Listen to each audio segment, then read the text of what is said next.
But Annie skims the wide beaches of the world as easily as she parks outside the hotel and two shops of the great cities. When we arrive in our destination in the new Annie, We'll always be embraced by good-looking men and good-looking women. We will not be betrayed, tortured, or shot. no one in the Annie ever lies, cheats, or steals. dirty bastards, gangsters, motherfuckers. There is no room in the Annie for the degenerate races. Or the mentally deficient. Or the physically imperfect. No rooms for gypsies, Arabs, Jews, Turks, Kurds, blacks, or any other human scum. Finance is available. But hurry! Since this is a limited time off, Fast, sleek, free. No one ever packs to Annie with explosives to achieve a political objective. no man ever rapes and kills a woman in the backseat of the Annie while dumping her body out at the traffic lights with the contents of the ashtray. No one is ever dragged from a Annie by an enraged mob. No child's pelvis is ever shattered by a chance collision with the Annie. Backseat never makes slippery by sperm. Slippery by blood. Slippery by beer. Slippery by saliva, or sticky by melted chocolate. Melted chocolate? Yum. On the road price includes VAT, number plates, and 6 month road license. Financial stopping status. Smoking can harm your unborn child. Your house is at risk if you do not keep up the repayments on a loan.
She doesn't seem to care.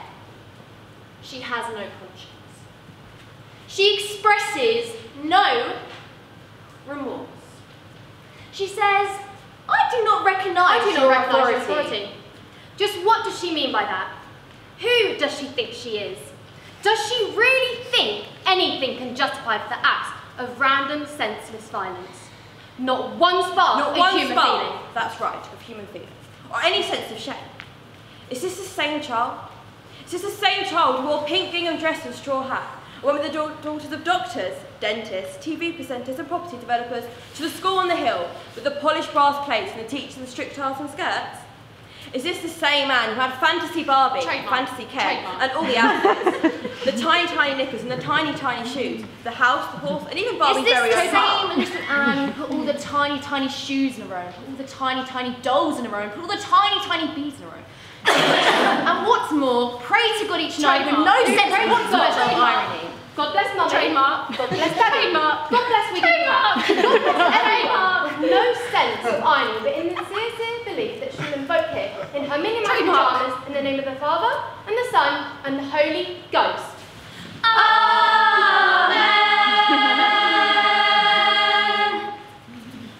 He went to bed each and every night until her sleepless parents took her to the doctors. With his heap of magazines and a big smile on his face, he pulled down her knickers on the high, cold leather couch and said, "Let's take a look then, Anne, shall we?" Is this the same as Anne who came back from the hospital with a box containing a bell, 2 stiff metal balls and a number of black wires? Is this the same Anne who woke up each subsequent night in the horrible wet pajamas in her horrible wet sheets? Is this the same man who now what? Stands there in front of serious men and women with witnesses and evidence in steel plastic bags, false passports and pieces of human flesh, who stand there and refuse to recognise their authority? Pieces of human flesh, false passports, lists of names, trace of explosives, lists from phone calls, from banks, shopping malls and cash dispensers. Psychiatric reports which show A, her intelligence, and B, her sanity. She sets about her work, they say. She sets about her work with all the terrible detachments of an artist. Witnesses break down in tears. As videotapes from banks shows Anne as one more person going about her life. Until 20 minutes after she's left, a plate glass bowl blows through a shoe shop window in absolute silence. The tiny, tiny grey figures flying through the air, breaking apart in absolute silence. The tiny, tiny shoes are real human beings. No one can find out what Anne's motive is. No one can find Anne's motive. She lives alone? She lives alone. She works alone? She works alone. Sleeps alone? Apparently, yes. Eats, Kills. She Alone? lives, works, sleeps, kills and eats almost entirely on her own. In fact, her recorded phone calls consist almost entirely of orders to be delivered to the room she rented overlooking the metropolitan suburbs. A large pizza, garlic bread and 1.5 litres of Diet Pepsi. Trademark. All for just £9.99. Calls which are first assumed as coded messages. Calls which are first assumed as coded messages. That's right. Are actually deliveries. Delivery to her door and paid for in cash by boys on scooters. Is this the same man who now has witnesses breaking down in tears, who has long-serving officers of both sexes receiving counselling, the night sweats, impotence, a monorail, trembling hands, and flashbacks of human heads popping open in slow motion, and the long, terrible well of a buried, unreached child, reoccurring as if, what's the word? An auditory hallucination. Yes, for which is now demanding to be compensated. Is this the same Anne who woke up each night to watch the shadows of the chestnut tree against her bedroom wall? Wet pyjamas? Is this the same Anne who sold infinity time mechanisms and mercury tilt switches to print circuit boards with a mouth full of deep Who hands? summed up the mood of a Who generation. appeared on the Vogue magazine twice? Who sold the film rights for $2.5 million Who US? studied the baggage handling procedures and memorised the timetables of all international airlines. Who was a loner? Who Quote. listens, quote, expressionlessly, unquote, to the description, quote, outrage, after quote, outrage, unquote, after quote, outrage, unquote, after quote, outrage, unquote.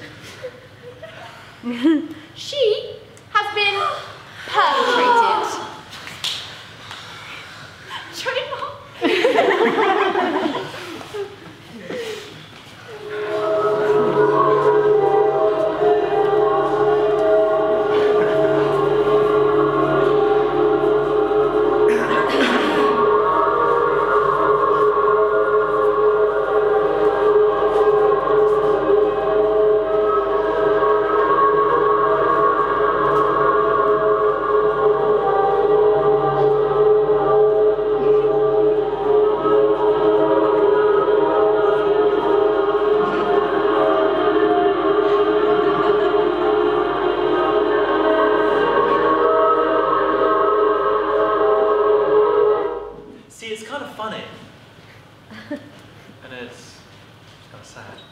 I guess it's kind of like one of those, you know, bittersweet things.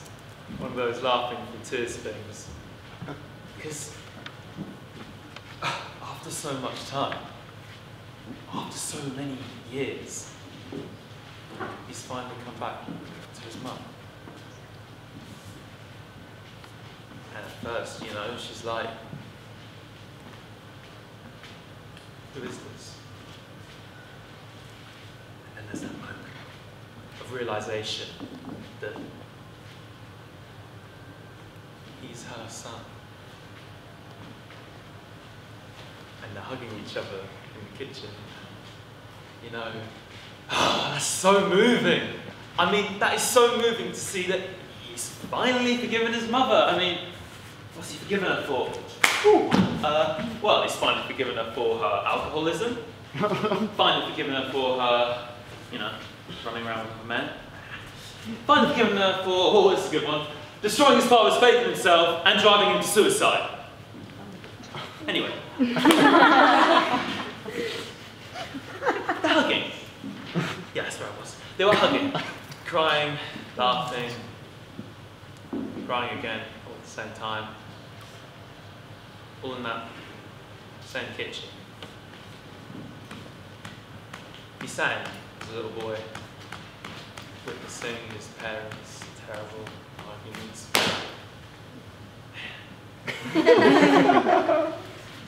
Watching dear old dad pour his mum's liquor down the sink at, what, 10 o'clock in the morning, while she screams how, if he was a real man with a single iota of self-respect, she wouldn't need to booze herself to death, now would she? And there it is, tiny, tiny scratches on the table.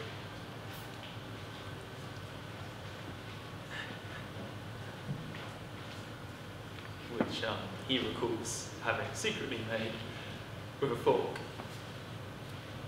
Anywho, he says, Mum, I've got a surprise for you. Mum kind of breaks away rubs her eyes and says, "What a surprise." And then he says, "Look out the window, Mum." And outside that window is this dusty pickup. But it's got two tiny kids inside. Just staring right at the camera. And the thing is, she finds this so hard to believe that these two kids are her very own grandchildren. And then he says, "Mum, I want you to meet Annie." Woo! And that's when this woman, Annie, she's like, oh my God, she's real tall, fair, strong-limbed, has these clear, powerful blue eyes that just stare, stare right into your heart. And she's like, what's she like?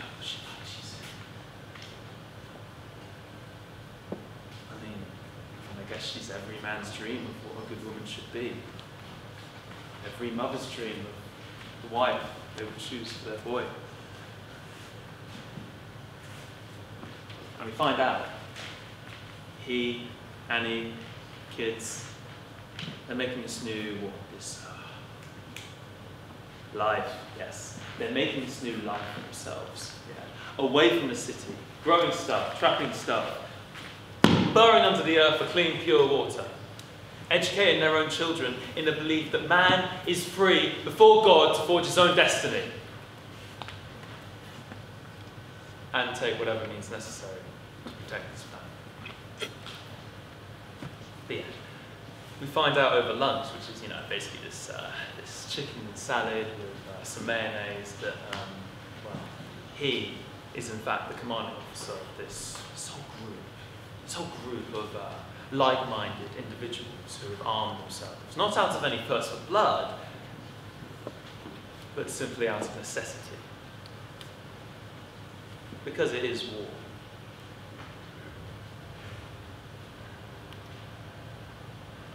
War? Says Mum. What do you mean, war? And that's when Annie has to explain to her that they don't believe in taxes or welfare or any of that shit. How it is a war against the government, who have taken the bread out of the working man's mouth and given it to the pornographers and the abortionists of this world. How it is a war against the godforsaken faggots. How it is a war against the blacks, crack dealers. How it is a war against the degenerate images that masquerade as art. How it is a war against the conspiring Jews and their attempts to rewrite history. How it is a war against all those who would deny our right to bear arms.